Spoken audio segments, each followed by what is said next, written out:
Right, morning. Oh, it's actually afternoon now. So I thought I'd do another mountain news. I'm just gonna. It's just got some things that I kind of missed out, and some other things I've been doing. Um, so yesterday I went here. This is the Cedar Hut sauna. You can find it on Instagram, YouTube, and it's on Google Maps. This is a beautiful kind of wood-fired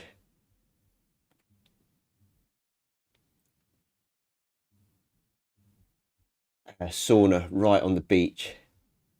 Like beautiful setting. I'll find one with, yeah, so you sort of sat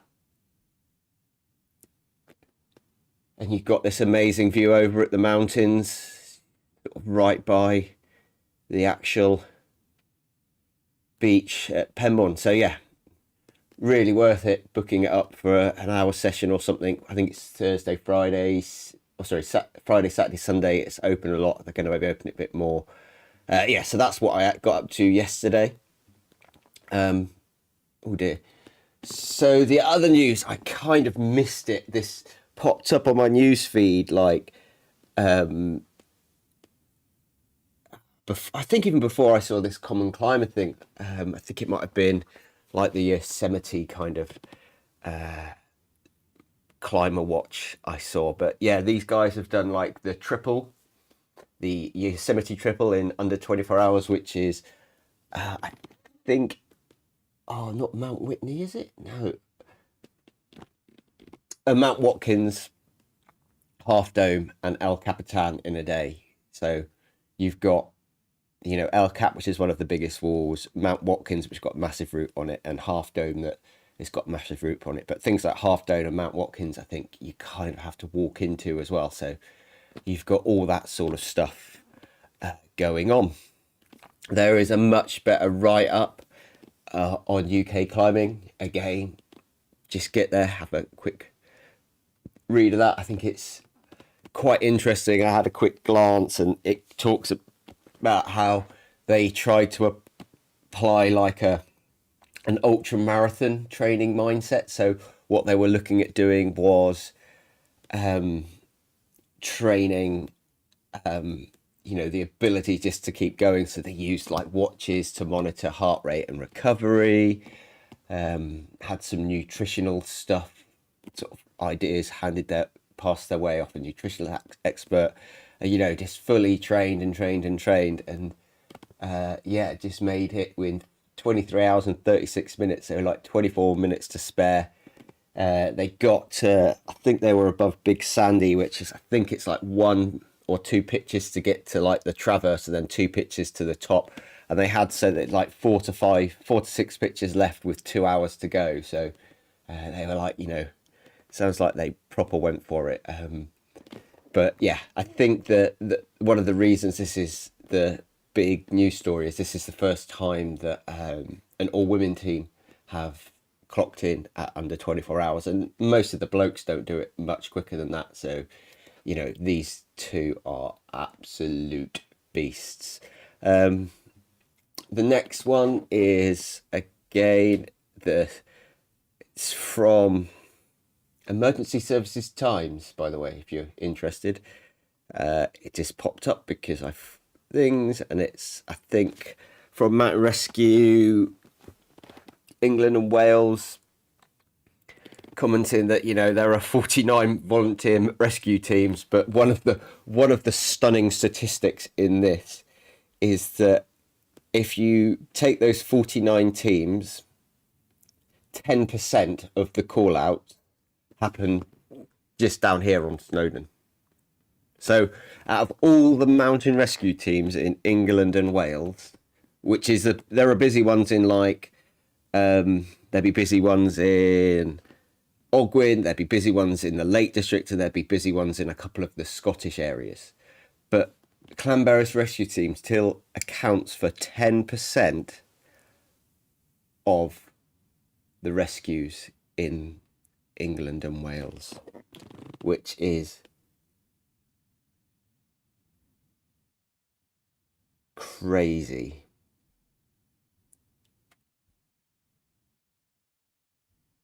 But yeah, once again, what they are going on about is this idea that there's a TikTok tourism, in that you get a lot of people who will see an image on social media and they just want to go to that place, and they don't necessarily, they'll see somebody get there, and like everything on social media, it's a very controlled image that people want to portray.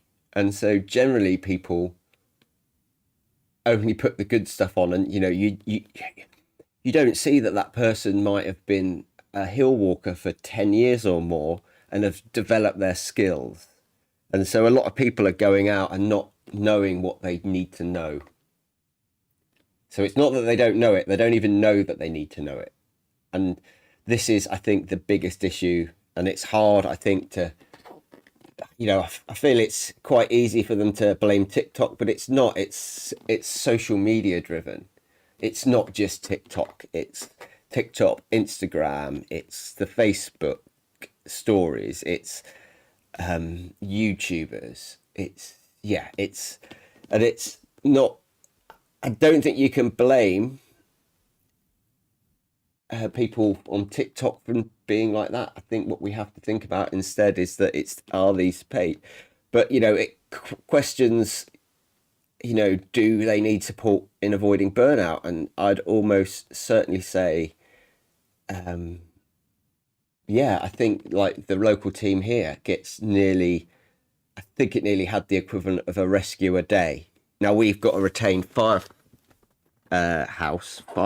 station in Clanberris, and I doubt they get one call out a week, and they'll be they're like paid retained firemen, but the rescue teams are all volunteers. And it's one of those things. I always thought when I was in the team that it was, and that was 10 years ago, when we were only having like 200 rescues a year, that at some point you just can't expect volunteers to be turning out every day on a voluntary basis. And at some point, a rescue team will hit breaking point, and it'll be very interesting, because I don't even know what would happen if a rescue team folds, because the police are responsible for like managing the resilience of like mountain rescue, but it does so through voluntary services. And it'll be interesting if one does sort of turn around. But yeah, just more debate about rah people. So next one is a short video from the BMC. It's about a guy called Roy Thomas, who was a prolific climber and a equipper and rebolter. And I'm going to watch this video with you. I might stop it occasionally, but again, this is about some of this is about questioning how effective long term even having like volunteers re-equipping sport routes. In North Wales, we've had an extremely successful bolt fund because a couple of very conscientious people put out the North Wales Limescale Guidebook, which basically all of the proceeds from go to the bolt fund. So the bolt fund actually has money, which means that they are very active in doing stuff. But it's always hard to get people to just re-equip routes rather than bolt new routes. Everybody wants to bolt a new route because they get a little bit, territorial pissing, as I would call it. They get to like mark their name against the wall. Anyway, I'm just going to turn this mic off so we don't get feedback, and I'm going to start this and hope that the sound comes out.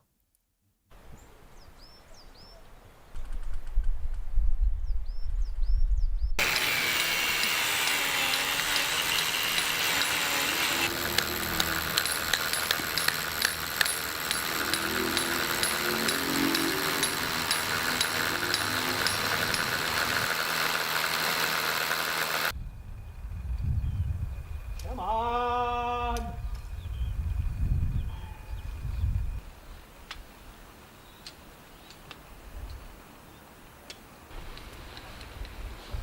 From about the age of 13, I used to go to a youth club. Friends from the youth club who were older than me took me out climbing. More or less, I served an apprenticeship. You know, it would be like, oh, you know, oh, you can't try that yet. You know, we'd have to.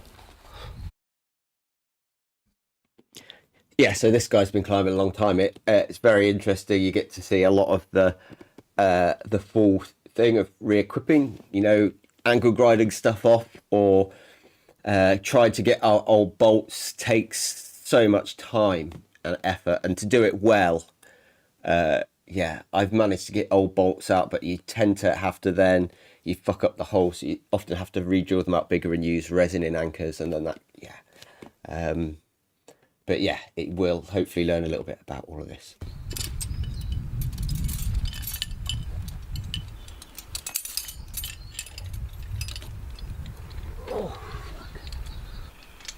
My first climbing equipment was a pair of old clatter shoes, a hawser laid rope. All this belonged to the old member of the club who just died. Quite literally dead man's shoes, that, isn't it? Yeah, back in the day, I imagine it was, you know, there wouldn't have been that many specialist shops about when, you know, he was 13. If I go back to even when I was 13, which will be 1988, there wouldn't have been many shops, and he looks a little bit older than me.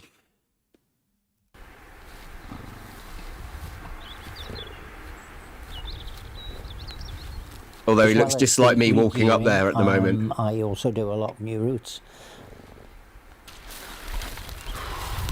The more decrepit I get, then the easier the routes have to be. Definitely me all over at the moment. Lots of, you know, when I can get out, it's easy climbing all the way.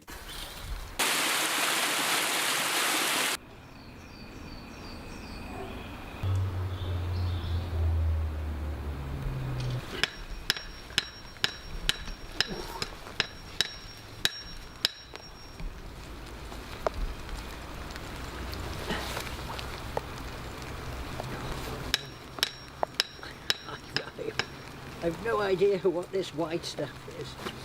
It just won't go away.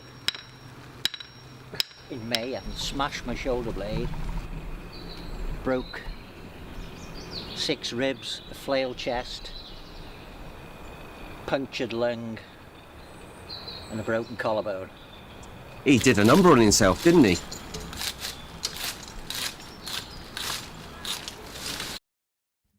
I mean, this is another thing that you kind of get in North Wales. There's a team like Big Tim is really good at going to some obscure crag of a route that he hasn't climbed that is really dirty and cleaning the stuff off of it. But, you know, he's not this guy isn't just going out and putting the new bolts in. He's, you know, giving the routes a little bit of a spring clean, a bit of, make them spick and span. It's exasperating for me just to be standing here. I just want to be like, oh yeah, I can do that. Boom, boom, bash, bish, bosh. It's frustrating for me. He seems like a super nice character as well, eh? That's not helping you at all, is it? Apart from giving you a thrill as I'm thrusting it up your butthole. Yeah, they're alright. Originally, we used to re-gear things so that we could climb them. You know, climb them safely. Yeah, so this is a good thing. Is, you know, like, we re-equipped them so we could climb them safely. Now, I did have one of the reasons I don't really do anything with the bolt fund up here is the bolt fund up here did get involved in like replacing old pegs with drilled resined in pegs, and it was something that, you know, I don't see myself as a staunch traditionalist. I just feel that, you know, with sport routes, you know, if they're a sport route and you kind of strip out 3 bolts and you put 4 in because they'll be better placed, you know, and certainly on in the quarries we had cases of, you know, people didn't have the money, and so, you know, the really classic run out routes with 2 bolts of pitch have stayed there because they're classic. But the routes that were never climbed because they're a little bit friable, and you know the person would have like head pointed it when they did the first ascent. Just has meant, yeah, I kind of felt a little bit uneasy with, you know, the whole idea that people were just going and placing what is a bolt but calling it a peg. And for me, I had this idea of there's a legal tort, and it goes, you cannot turn a horse into a cow simply by calling it a cow. And just because you call it a peg, the fact that you've drilled it and glued it in kind of, to me, is, yeah, you. And so what these guys are doing and what the majority of the work bolt funds do, I think, is totally uncontroversial and really, really good for climbing. But, you know, just up here we had like issues with it. I think it's kind of slowed down a little bit now, but yeah, interesting. I'm not sure if many people realise how much effort goes into it. They just think that somebody is paying for it. It's like, no, it's all done by volunteers.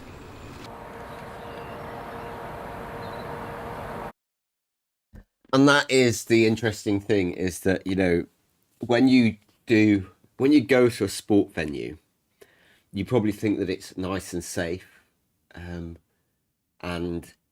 but it's could have been bolted by an idiot, for all you know me.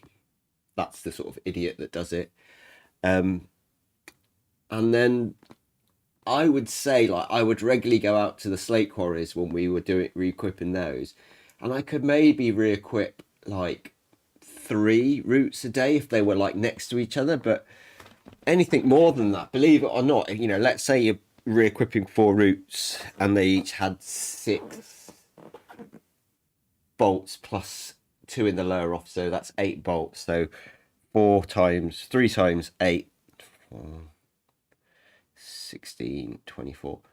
It's 24 bolts, which actually starts weighing a lot when you're putting a drill in there, a hammer, a spanner, a pipe blower, a brush.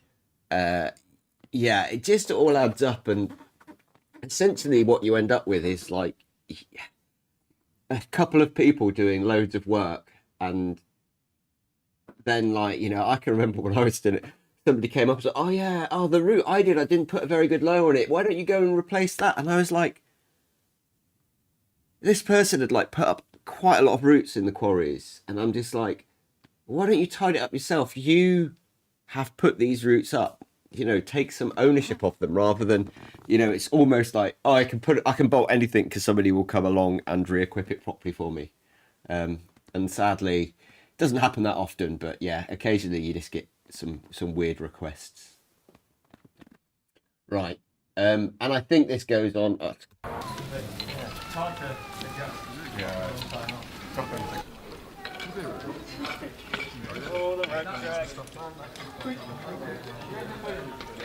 In France, the local authorities actually help to pay to set up climbing sectors. Yeah, this is really interesting. In France, because climbing is not bigger, but sport climbing seems to be much more popular mainstream sport. A lot of French councils will spend time and money to actually equip crags for climbers. And I think some of it is to do with, you know, in the UK, there's lots of issues with, you know, who's responsible. Like, I remember a couple of years ago, I put in some like rope belays, and one of them, you know, I tried to redo this thing with 2 big ropes rather than one. I put 2 big ropes and knotted them together so there were 2 independent loops, and it just so happened that the knot, because there was a knot there now, became a rub point and it wore out really quickly.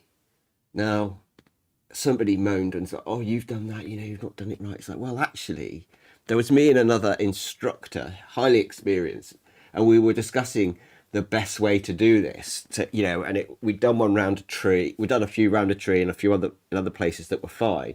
It just so happened that because it gets blown about with the momentum, it caused a bit of a lower off, and, you know, people just moan about what you do.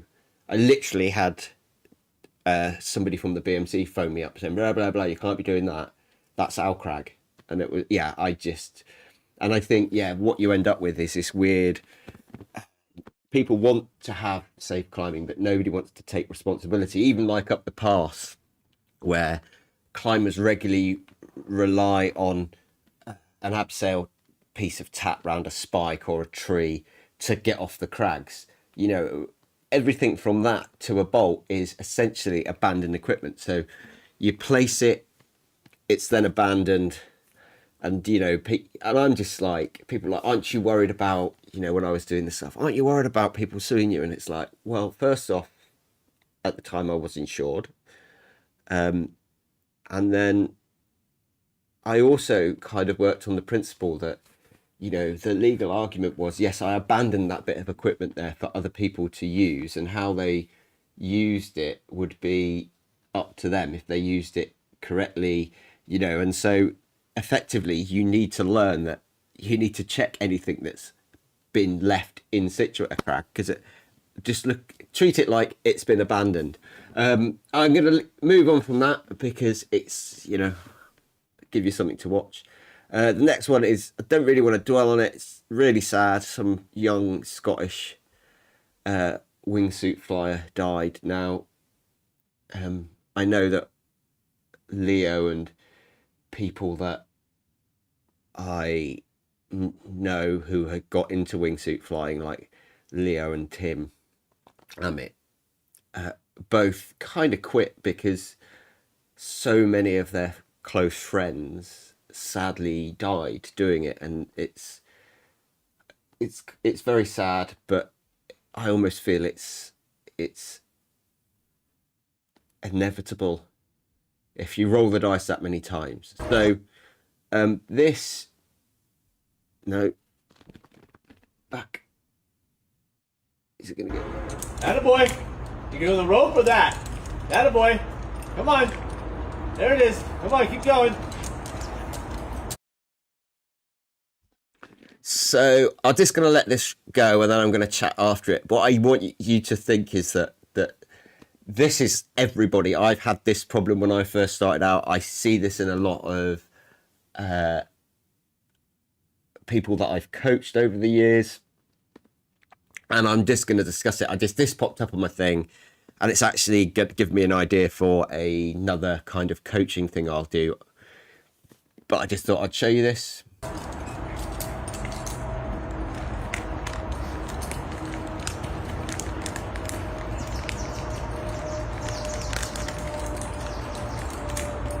Okay! Attaboy! So if you're not used to this, if you've not seen this sort of thing before, it's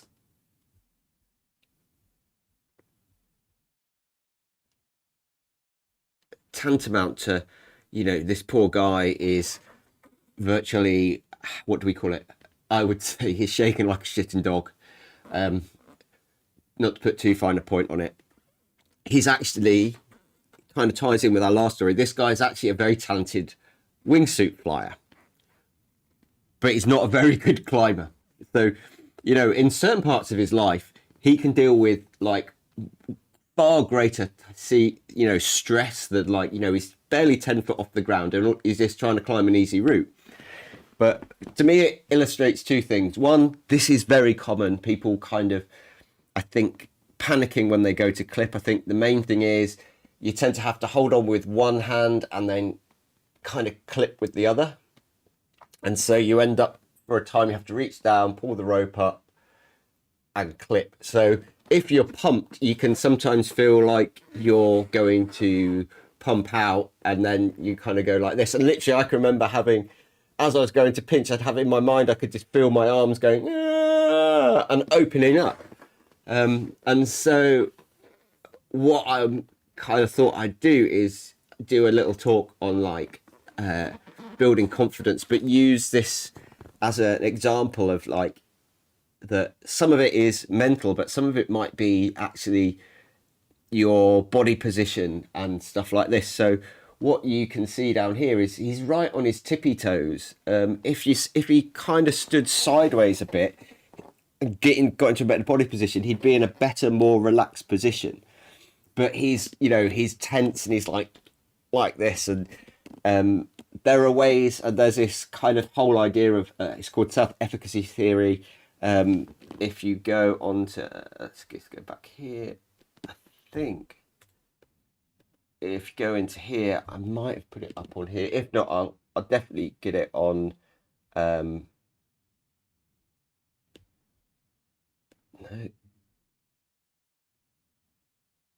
Rock climbing articles. Let's see if it's there.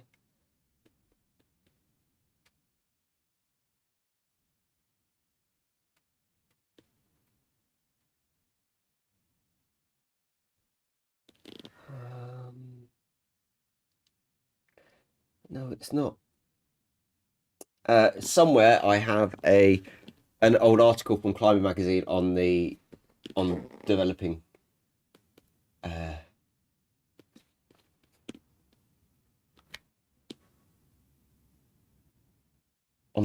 your like self-confidence, and what self-confidence is it acts as a buffer to anxiety. And so I'll do a whole video on that. The last one is this is Rise and Summit. I'm pretty sure he must be sponsored by Camp, because he's got so many videos on tricams. So he's running a tricam workshop down in Chepstow. If you guys and girls want to learn more about tricams, we're running a workshop on the 12th of July. It's a bit of fun, so you get to play around with tricams, and there'll be some giveaway prizes. There'll be 2 sets of tricams to give away, so come and join us and be in with a chance to win your own set. So sadly for me, I'm not sponsored by Camp. And so my idea is the best place for a tricam would be the bin. We have camming devices now. There are basically a couple of places that are worth on the slate into shot holes, and then into a shot hole you place the cam and it kind of like cams it in, and then I think it's Master's Edge, like an E7 takes these tricams, and yeah, anything that's got shot holes in it, they can go in. They go into other places, but I just think for me, camming devices and nuts are my go-to. So, but again, if you want to learn about them, I've forgotten his name. I think it's Kevin. And Rise and Summit is running a tricam workshop down in, I guess Chepstow must be the Y Valley. So yeah, that's just a few of the things from the news. I will put the little talk on like how to clip with confidence and climb with confidence, and the difference that makes at some point. I've got the stuff already. I could waffle on about it now, but I just wanted to make this one a bit more more news based, but a little bit of a, what do you call it, a teaser.